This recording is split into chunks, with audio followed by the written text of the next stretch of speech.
अरे ओ महारानी, पूरी रात तो पड़े पड़े सोई है, अब क्या पूरे दिन भी सोने का इरादा है? अरे नहीं माँ, वह आज रात मेरी तबीयत कुछ ठीक नहीं थी, जिसकी वजह से मैं सो नहीं पाई। अरे तू तो कितनी बहानेबाज है, तू क्या मुझे पागल समझती है जो मैं तेरी इन झूठी बातों में आ जाऊंगी? चल जल्दी से जा और पानी ले आ। इतना सुनकर चमेली एक मिट्टी का घड़ा उठाकर चल देती है। अरे ये क्या कर रही है तू? आज तुझे एक घड़ा नहीं बल्कि दोनों घड़े भरकर लाने हैं। इतना सुनकर चमेली दूसरा घड़ा भी उठा लेती है और निकल पड़ती है। चमेली थी तो बहुत होशियार, लेकिन उसके घर में उसकी कोई भी इज्जत नहीं करता था। हे भगवान, मैं इन सब की इतनी इज्जत करती हूँ, इनका सम्मान करती हूँ, लेकिन बदले में मुझे सिर्फ और सिर्फ तिरस्कार ही मिलता है। यदि ऐसे ही चलते रहा तो ये लोग मुझे जल्दी ही पागल कर देंगे, इसलिए मुझे कुछ न कुछ तो करना ही पड़ेगा।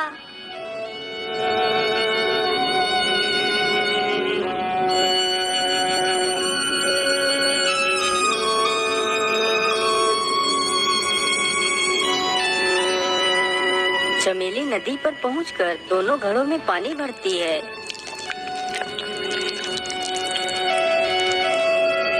पानी तो भर लिया है, चलो अब जल्दी से पानी लेकर चलती हूँ। लेकिन पानी के घड़े तो दो हैं, मैं दोनों घड़े को अकेले उठाकर भी नहीं रख सकती। चलो ऐसा करती हूँ, किसी का इंतजार कर लेती हूँ, हो सकता है कोई मेरी मदद के लिए आ जाए। ये सोचकर चमेली वहीं पर बैठकर किसी पथिक की प्रतीक्षा करने लगती है।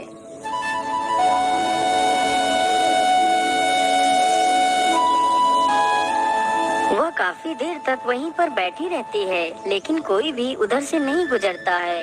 हे भगवान, मैं इतनी देर से किसी राही की प्रतीक्षा कर रही हूँ, लेकिन कोई भी यहाँ से नहीं गुजरा है। मैं ऐसा करती हूँ, अकेले ही दोनों घड़ों को उठाकर रख लेती हूँ। ये सोचकर चमेली एक घड़े को उठाकर अपने कमर पर रख लेती है और दूसरे घड़े को उठाकर अपने सिर पर रख लेती है। घड़ा सिर पर रखते ही घड़ा हाथ से फिसल जाता है।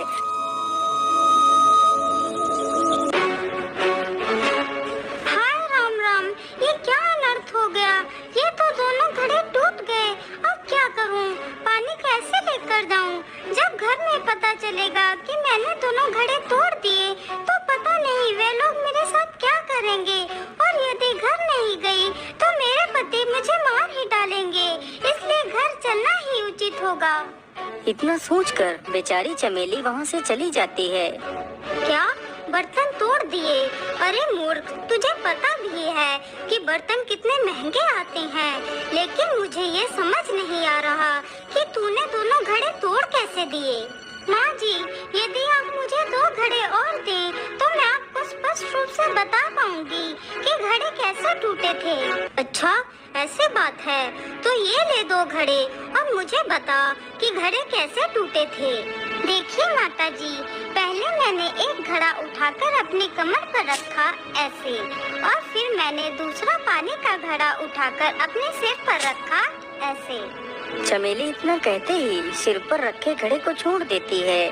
घड़ा सीधे दूसरे घड़े पर जा गिरता है, जिसकी वजह से फिर से वह दोनों घड़े टूट जाते हैं। यह देखकर तो चमेली की सास और भी ज्यादा गुस्सा हो जाती है।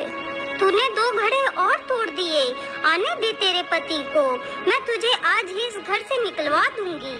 लेकिन माँ जी, इसमें तो मेरी कोई गलती नहीं, आपने ही कहा था कि घड़े कैसे टूटे तो मैंने बता दिया। अरे क्या बात है भाग्यवान, तुम इतना शोर क्यों मचा रही हो? अजी देखिए अपनी इस मूर्ख बहू को, आज इसने पूरे 4 घड़े तोड़ दिए। क्या 4 घड़े तोड़ दिए? लेकिन कैसे? अब आप ही पूछ लीजिए इससे। बोलो बहू, तुमने एक दिन में पूरे 4 घड़े कैसे तोड़ दिए? पिताजी, यदि आप मुझे 2 घड़े और दीजिए तो मैं आपको दिखा सकती हूँ कि घड़े कैसे टूटे। अच्छा ऐसी बात है, तो फिर भाग्यवान तुम इसे जल्दी से 2 घड़े और ला कर दो। अरे नहीं जी, इसे अब और घड़े मत दीजिए, नहीं तो ये वह भी घड़े तोड़ देगी। अरे नहीं नहीं भाग्यवान, तुम घड़े लेकर आओ, जरा मैं भी तो देखूं कि घड़े कैसे टूटे। इतना सुनकर चमेली की सास 2 घड़े और लेकर आती है। लो बहू, घड़े तुम्हारे सामने है। बताओ तुमने घड़े कैसे तोड़ दिए?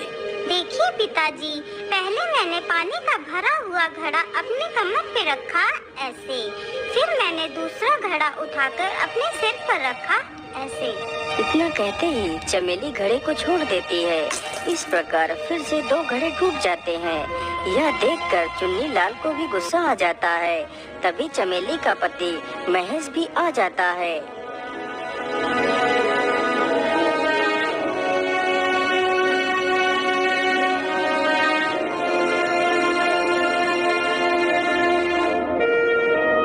अरे रमेश, देख अपनी मूर्ख पत्नी को।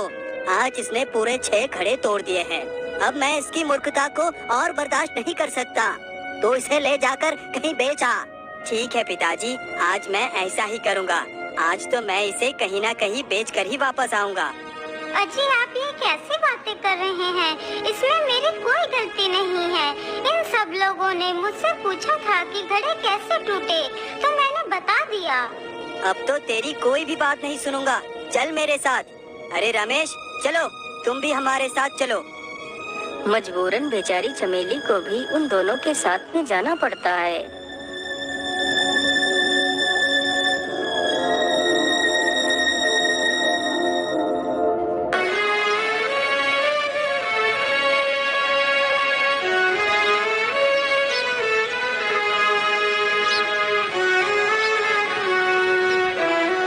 वह तीनों चलते चलते बहुत ज्यादा थक जाते हैं। अरे भैया, मुझे तो बहुत जोर की भूख लगी है। अरे भैया, जरा उधर देखो। मुझे लगता है वो कोई खाने का ढाबा है। चलो ढाबे के पास चलते हैं और कुछ खाते हैं। लेकिन मेरे पास तो पैसे ही नहीं है। मैं भला खाना कैसे खा सकता हूँ? अजी, आप चिंता न करिए, मेरे पास 2 पैसे हैं। आप जाइए और कुछ खाने को ले आइए। अरे मूर्ख, तू मुझे हुक्म देती है। अब तो तू ही जा और हमारे लिए कुछ खाना लेकर आ। अरे, नेकी का तो कोई जमाना ही नहीं रहा। मुझे तो ये लोग मूर्ख ही समझते हैं। मुझे बेचने निकले थे। रुको, मैं तुम्हें मजा चखाती हूँ। अरे अब क्या हुआ? तू कहाँ खो गई? चल जल्दी से जा और कुछ खाने को ले आ। हाँ हाँ, जाती हूँ। इतना चिल्ला क्यों रहे हो? इतना बोलकर चमेली ढाबे के पास जाती है।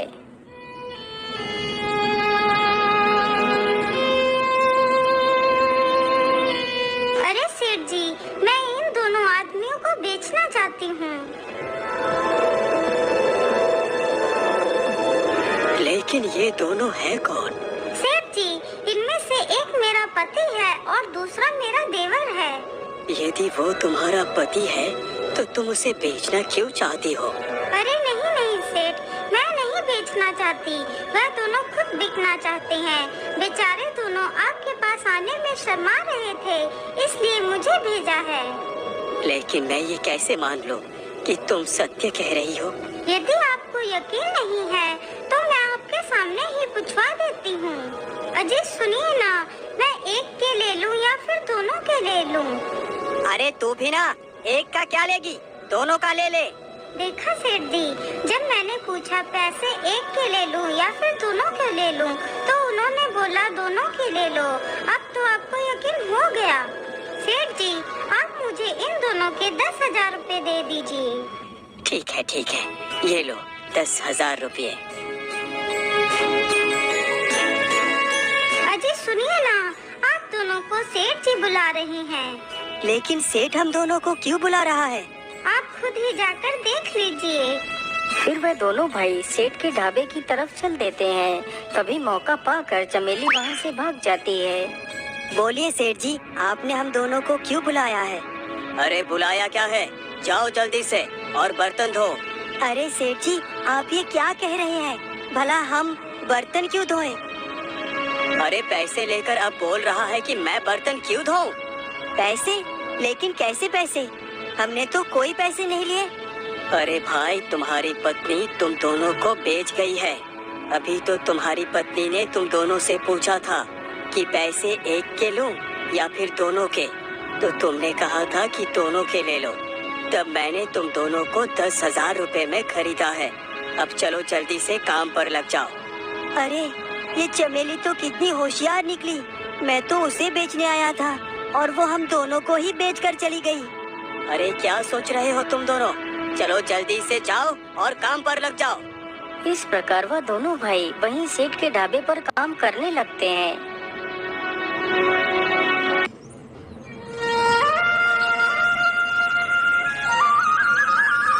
मेरे पास पूरे 10,000 रुपए हैं।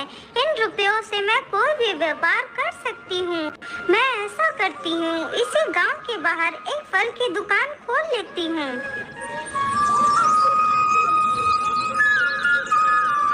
चमेली गांव के बाहर एक फल की दुकान खोल देती है।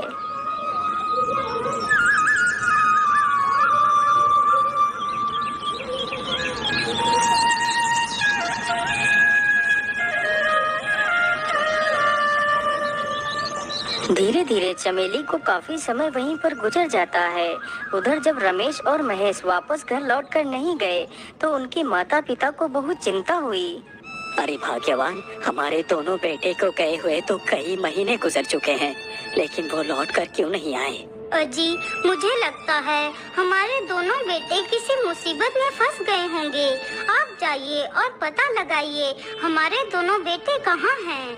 ठीक है भाग्यवान, मैं आज ही अपने दोनों बेटों को ढूंढने के लिए जाता हूँ। भाग्यवान, तुम अपना ख्याल रखना, मैं चलता हूँ। इतना बोलकर चुन्नीलाल निकल पड़ता है। चुन्नीलाल चलते चलते काफी दूर निकल जाता है। वह सभी से अपने बेटों के बारे में पूछता है, लेकिन कोई भी व्यक्ति उसके बेटों के बारे में नहीं बता पाता है।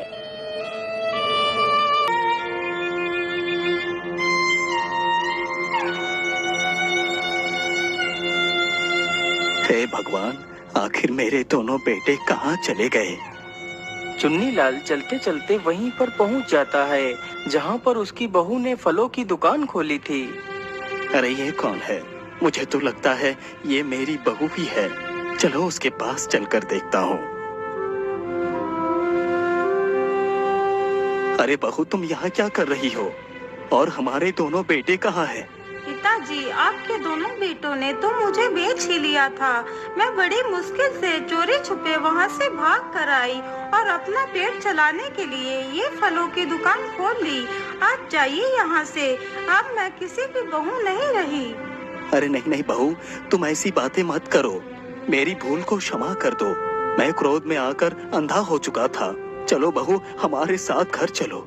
चुन्नीलाल अपनी बहू को लेकर वापस वहां से लौट जाता है।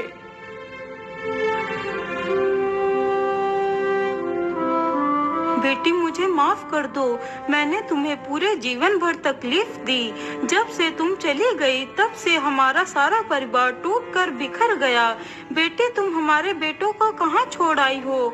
मैं तुम्हारे हाथ जोड़ती हूँ, हमारे बेटों को वापस ले आओ। ठीक है माँ जी, आप रोइए मत। मैं जल्दी ही आपके दोनों बेटों को ले आऊंगी।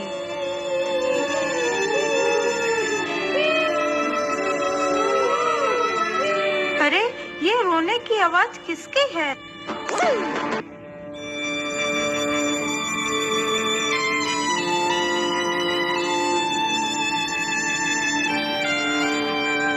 अरे, क्या हुआ भैया? आप लोग रोते हुए कहाँ जा रहे हैं? अरे चमेली बहन, मैं तुम्हें क्या बताऊं, भीखू दादा के पोते की मृत्यु हो गई है। बेचारा पैदा होते ही मर गया है।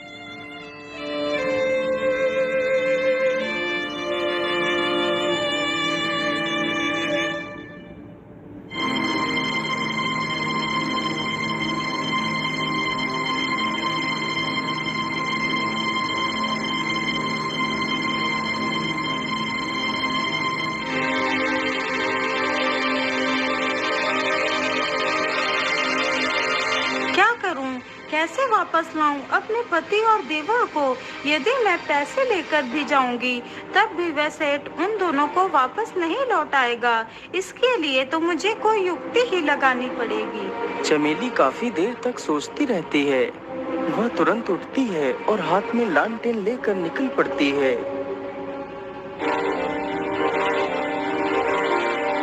चमेली चलते चलते जल्दी ही वहीं पर पहुंच जाती है जहां पर उस मृत बच्चे को दफनाया गया था। चमेली जल्दी से उस मृत बच्चे को खोदने लगती है और जल्दी ही बच्चे को जमीन से बाहर निकाल लेती है और आधी रात में ही वह अपने पति और देवर को लेने के लिए चल पड़ती है। सुबह हो जाती है। पूरी रात भर चलते रहने की वजह से चमेली का मुख ढल जाता है, मानो उसकी सूरत ही बिगड़ गई हो। वह जल्दी से सेठ की दुकान पर पहुंच जाती है। अरे सेठ जी, आप मुझे 2 रुपए की मूंगफली दे दीजिए और 2 रुपए का नारियल दे दीजिए और 2 रुपए के बादाम दे दीजिए। उसकी ये सारी बातें सुनकर सेठ सारे सामान को उठाकर एक थैले में डालता है और चमेली को पकड़ा देता है। चमेली पैसे दिए बिना ही थैला लेकर चुपचाप वहाँ से चल पड़ती है। अरे ओ बहन, अपने सामान के पैसे तो दिए ही नहीं। अरे पैसे तो देते जाओ। सेठ कई बार आवाज लगाता है, लेकिन चमेली सेठ की बात को अनसुना कर आगे बढ़ती चली जाती है। अरे ओ दुष्ट औरत, क्या तुझे सुनाई नहीं दे रहा? इतना कहकर सेठ गुस्से से उठता है और औरत के पीछे जाता है। सेठ जल्दी से उस औरत के हाथ से उस थैले को खींचता है। सेठ जैसे ही थैला खींचता है तो चमेली मौका देख थैले के साथ ही जमीन पर गिर पड़ती है और बच्चे को भी हाथ से छोड़ देती है। हाय हाय, मेरा बच्चा! हे भगवान, मेरे बच्चे को क्या हो गया? सेठ, तूने मेरे बच्चे को गिराकर मार दिया। अब मैं क्या करूंगी? अपने बच्चे के बिना मैं कैसे रहूंगी? ये दृश्य देखकर तो सेठ की मानो सांसें ही रुक जाती हैं। तभी वहाँ पर लोगों की भीड़ इकट्ठा हो जाती है। अरे सेठ, ये तूने क्या पाप कर दिया? तुमने बेचारी इस औरत का बच्चा मार दिया। तुम तो कितना निर्दयी हो। हाँ सेठ, तू तो कितना खुदगर्ज है। तूने इस दुखियारी की कोखी उजाड़ दी। बहन, तुम जल्दी से पुलिस के पास चलो और इस सेठ को कड़ी से कड़ी सजा दिलाओ। अरे नहीं नहीं भाई, आप लोग ऐसा मत बोलिए। ये सब मैंने जानबूझकर नहीं किया। अरे दुष्ट सेठ, यदि तूने ये सब कुछ जानबूझकर नहीं किया तो क्या ये बच्चा ऐसे ही मर गया? अरे बहन, मुझे माफ कर दो। मुझसे बहुत बड़ी भूल हो गई। तुम पुलिस के पास मत जाओ। तुम मुझसे जो भी कहोगी मैं वही करूँगा। मैं तुम्हारे बच्चे को तो वापस नहीं लौटा सकता, लेकिन उसके बदले तुम मुझसे कुछ भी मांग लो, मैं तुम्हें दे दूंगा। बताओ तुम्हें कितने पैसे चाहिए? सेठ जी, मैं पैसों का क्या करूंगी? मेरे पास तो कोई कमाने वाला भी नहीं है। बस एक बच्चा ही था, उसे तो आपने छीन ही लिया मुझसे। अच्छा, यदि तुम्हें पैसे नहीं चाहिए तो फिर क्या चाहिए? सेठ जी, जो मैं मांगूंगी क्या वो तुम मुझे दे सकते हो? हाँ मांगो, तुम्हें क्या चाहिए? सेठ जी, आप मुझे अपने ये दोनों नौकर दे दीजिए और मुझे 50,000 रुपए दे दीजिए। मैं इन रुपये से कोई व्यापार करूंगी और ये दोनों नौकर हमारा सारा कार्य करेंगे। अच्छा, ठीक है, मैं तुम्हें ये दोनों नौकर देता हूँ। सेठ अपने दोनों नौकर और 50,000 रुपए उस महिला को दे देता है। सेठ जी, अब मैं तो जा रही हूँ। आप मेरे बच्चे का अंतिम संस्कार कर देना। हाँ, क्यों नहीं। तुम चिंता मुक्त होकर जाओ। मैं तुम्हारे पुत्र का अंतिम संस्कार कर दूंगा। इतना सुनकर तीनों वहाँ से चले जाते हैं। देखा जी, मेरी बुद्धि का कमाल। आप हमेशा मुझे मूर्ख समझते थे ना, अब देख लिया मूर्ख कौन है। हाँ चमेली, तुम जीती और मैं हारा। मैं समझ गया कि तुम कितनी बुद्धिमान हो।